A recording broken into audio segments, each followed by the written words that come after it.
Menuntun saudara dan saya untuk masuk ke dalam kerajaan surga sulit. Karena standar yang Tuhan berikan, kita harus sempurna. Tubuh, jiwa, dan roh. Jadi, jika segala sesuatu ini harus hancur secara demikian, betapa suci dan salehnya kamu harus hidup. Ibu pendeta, mana mampu. Kita ini kan masih manusia daging, betul. Tapi saya mau katakan, guna apa Tuhan memberikan Roh Kudus? Karena Alkitab bilang, hanya Roh Kuduslah yang akan memberikan kemampuan bagi saudara dan saya. Karena firman Tuhan katakan, saudara, jikalau Roh Kudus itu datang, Dialah yang akan menginsafkan manusia akan dosa. Bertahun-tahun saya melayani Tuhan. Saya tidak pernah mengeluarkan dua meskipun saya berkhotbah di tempat ini. Satu ketika Tuhan katakan begini, 1 tahun pertama aku kasih kamu kesempatan. Tahun kedua Tuhan lihat lagi, saya tidak berbuah. 3 tahun lagi Tuhan kasih kesempatan. Tuhan katakan begini, kalau engkau masih tidak berbuah, guna apa aku pelihara engkau? Lebih baik aku potong engkau daripada di dunia ini engkau tidak punya arti lagi di dunia ini. Lebih baik aku potong seperti pohon ara.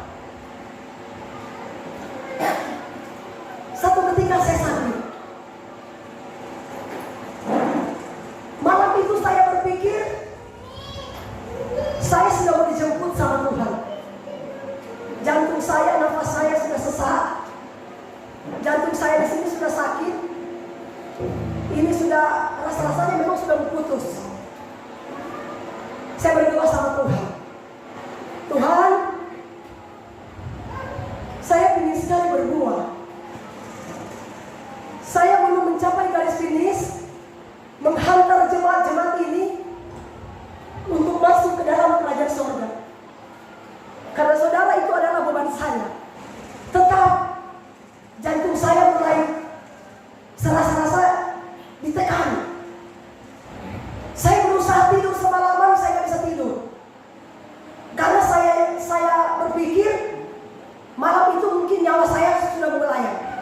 Ketika saya bangun di pagi hari, saudara, saya diberikan ayat ini tentang pohon ara yang tidak berbuah. Ketika Tuhan datang ke Betania, Dia melihat ada satu pohon, namanya pohon ara. Waduh, pohon ara ini kok nggak pernah berbuah.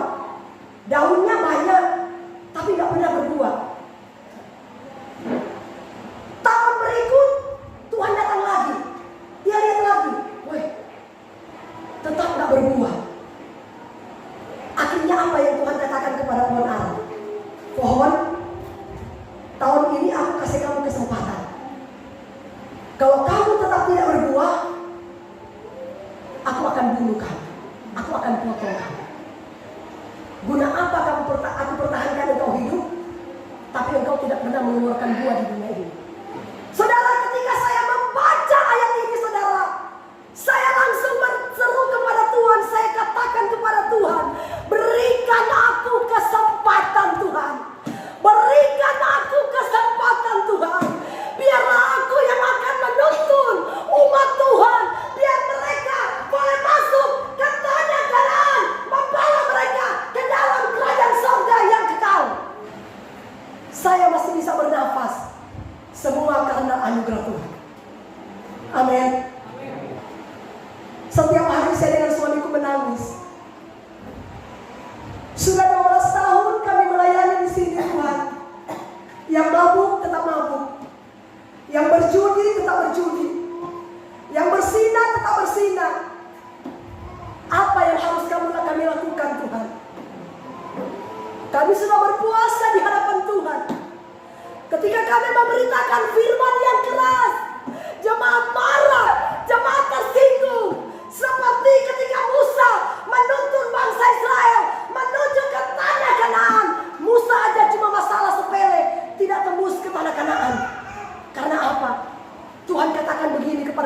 ketika bangsa Israel berontak. Musa, Musa, Musa. Akhirnya Tuhan bilang, Musa, berbicaralah engkau kepada gunung batu, supaya gunung batu ini bisa mengeluarkan air. Tapi apakah yang dilakukan oleh Musa? Bukannya dia mengikuti perintah Tuhan berbicara, tapi dia pukul gunung batu itu. Akhirnya apa? Musa tidak tembus ke tanah Kanaan. Cuma masalah sepele.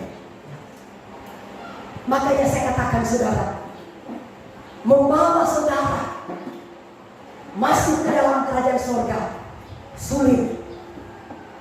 Begitu sulitnya, luar biasa. Saya dan suamiku berjuang. Saya bilang, kita juga harus berpuasa. Karena jemaat gak akan berubah kalau kita berdua tidak pernah berubah. Harus dua puasa. Karena tidak gampang. Kenapa saya katakan tidak gampang? Standar yang Tuhan berikan harus sempurna. Siapa yang mampu hidup sempurna? Gak mampu. Gak mampu. Bagaimana caranya supaya kita sempurna?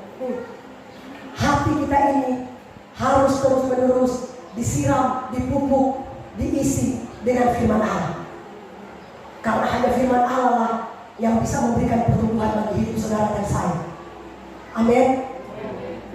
Saudara, saya minta maaf. Terkadang saya dan suamiku keras di mimbar. Kalau ada di antara jemaat tersinggung, itu karena kami pingin supaya jangan cuma saya dan suamiku yang masuk surga, tapi kita semua sama-sama merasakan surga yang kekal. Amin. 1 Petrus 4 ayat 18. 1, 2, 3.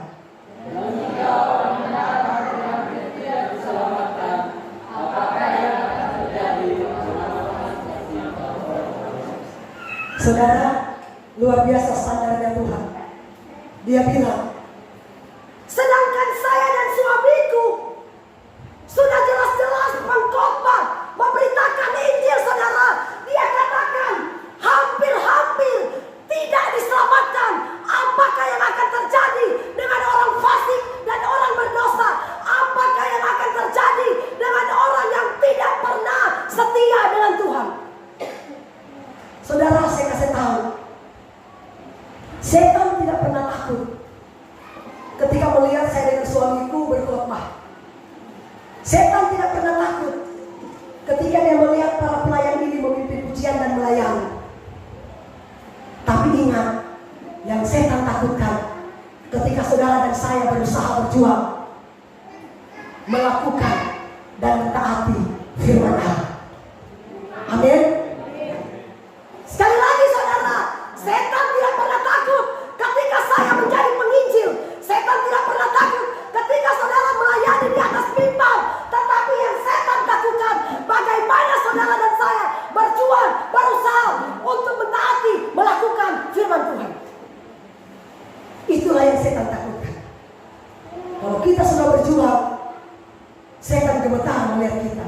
Memang kita tetap ada tantangan. Karena semakin kita dekat dengan Tuhan, semakin kita akan diuji oleh Tuhan. Apakah engkau akan tetap setia ketika ujian itu datang atau engkau mundur? Jangan tergiur dengan harta dunia ini, karena itu akan lenyap. Firman Tuhan bilang, unsur-unsur dunia akan hangus lenyap. Sekarang saya tanya, dan dia bilang, bahkan bumi ini akan dilenyapkan. Kalau bumi ini dan unsur-unsur dunia akan lenyap, kita mengungsi di mana?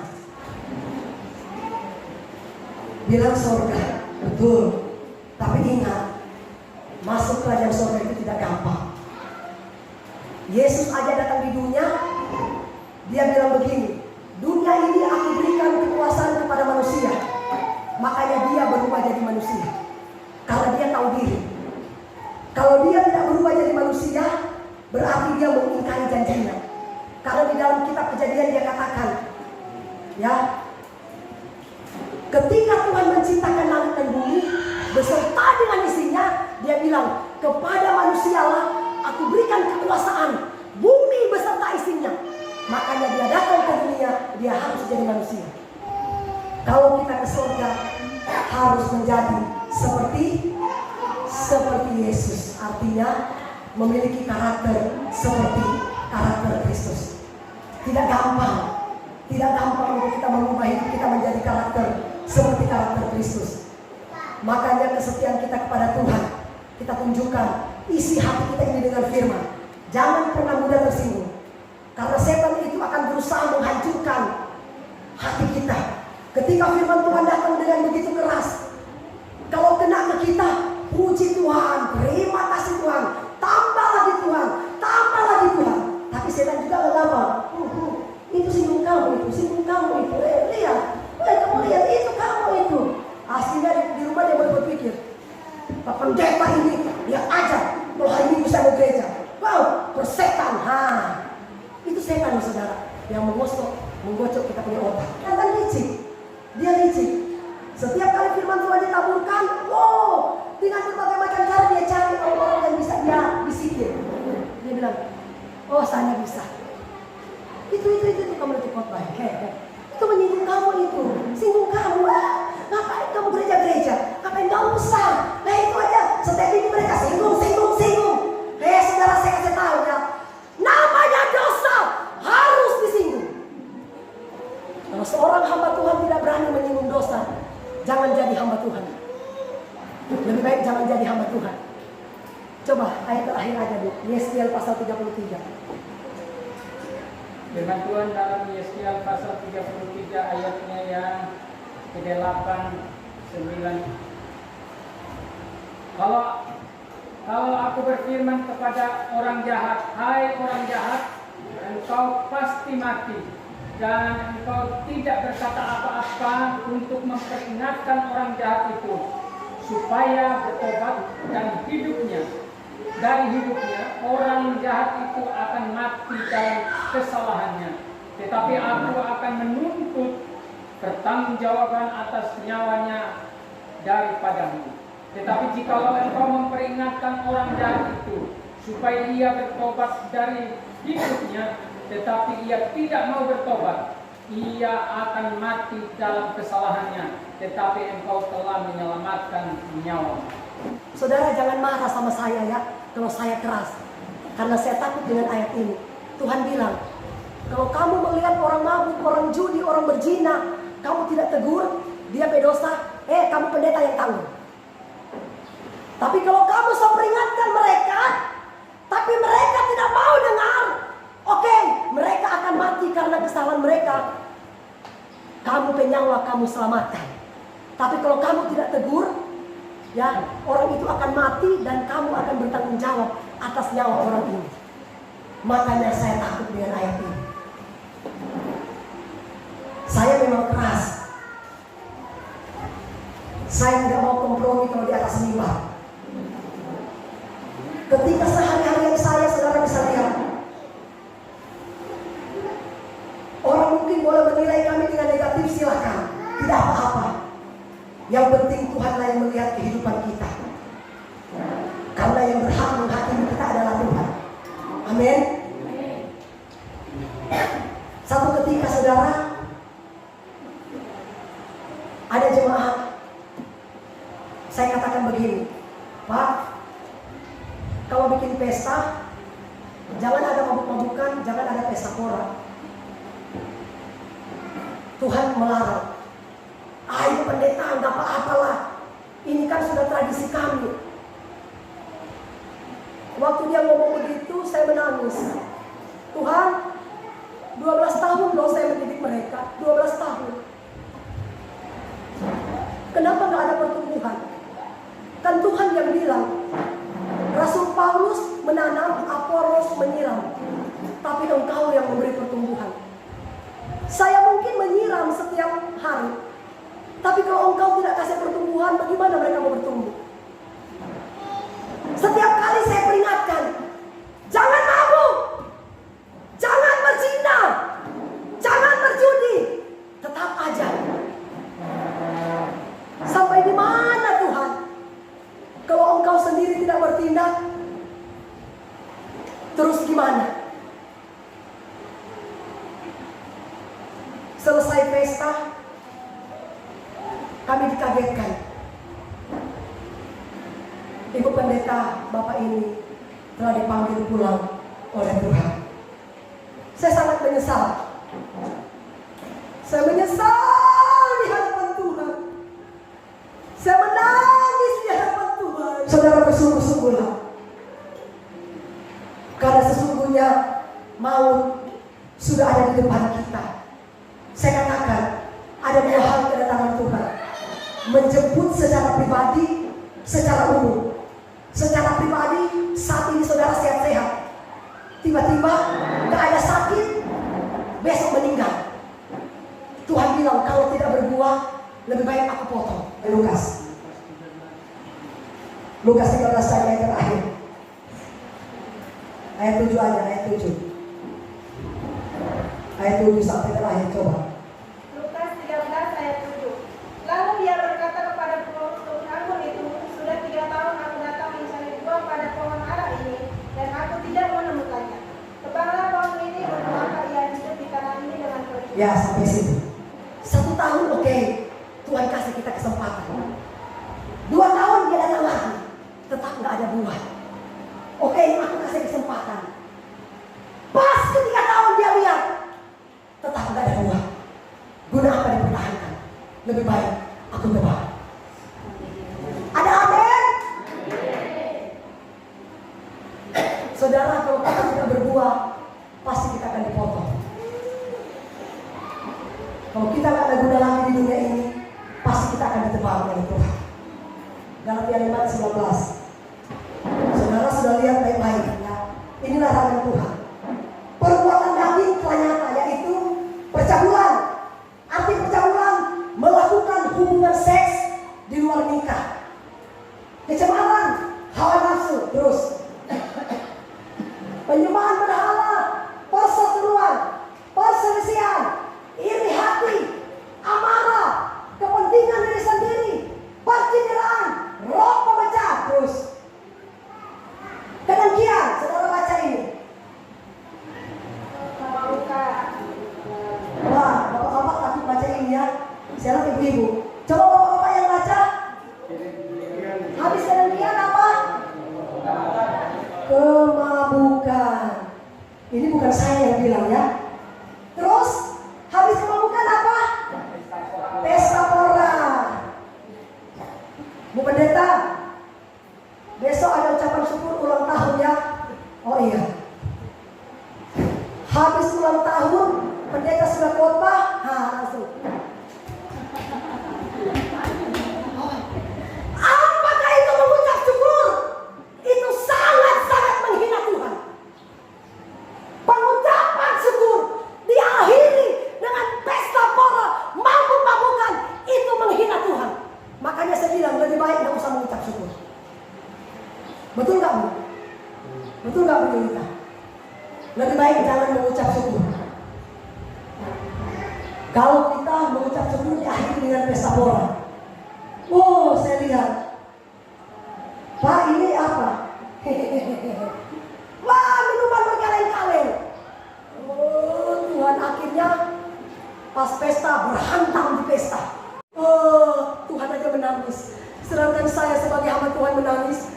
Apalagi Bapa di surga. Terhadap semuanya itu, kuperingatkan kamu. Seperti yang telah membuat dahulu dia bilang.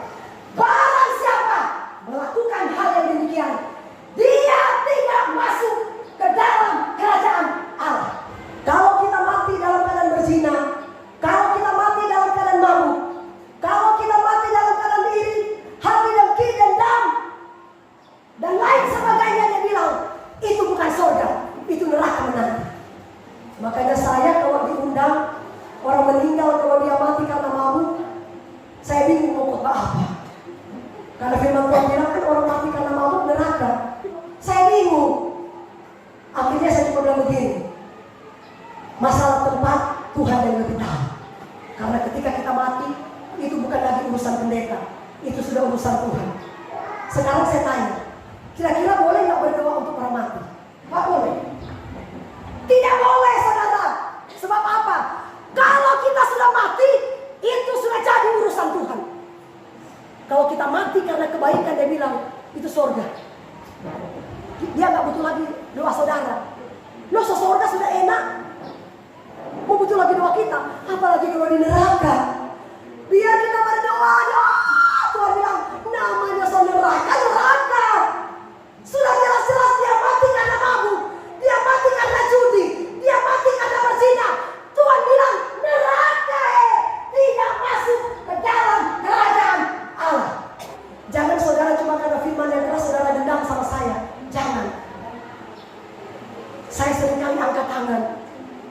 Orang-orang yang tidak mau beribadah karena dendam, karena pemberitaan firman Tuhan yang keras. Saya tulis nama mereka satu-satu. Biarlah Engkau yang berperkara atas hidup mereka. Saya tidak bisa. Saya tidak ada kuasa Tuhan. Tapi saya serahkan kepada tangan Tuhan yang berkuasa. Amin. Karena saat sekarang bukan lagi saat untuk kita main-main. Saudara sudah lihat yang bersaksi di sini selama 2 tahun dia tidak mau ibadah. Tanya, kenapa kamu gak ibadah? Memangnya ibu pendeta sanggup kasih saya harta? Oh, saya memang gak bisa kasih saudara kakak, tapi saya bisa menuntun saudara nih masuk ke dalam kerajaan surga yang kekal. Karena Alkitab yang bilang, carilah dahulu kerajaan Allah dan kebenaran, semua akan ditambahkan. Amin. Saudara mau apa? Mau berkat, mau kekayaan, mau kesehatan, mau jabatan. Tuhan bilang, aku akan tambahkan kepada kamu yang setia kepada Tuhan. Amin. Bukan saya yang bilang. Akhirnya Tuhan pukul dia lewat usus buntu. Bah! Aduh, ibu pendeta. Datang sama saya minta ampun. Setelah operasi, HK hampir 50 juta habis di rumah sakit. Sekarang bertobat sungguh-sungguh dan melayani Tuhan. Amin. Berikan tepuk tangan di bawah Tuhan. Saudara mau ingin sempurna tubuh jiwa dan roh, memang sulit. Untuk membawa saudara dan saya masuk ke dalam kerajaan surga tidak gampang. Tetapi kita sama-sama berjuang. Isi hati ini dengan firman. Nanti Tuhan yang akan memberikan pertumbuhan. Kalau kita mau bertumbuh bersama-sama dengan Tuhan.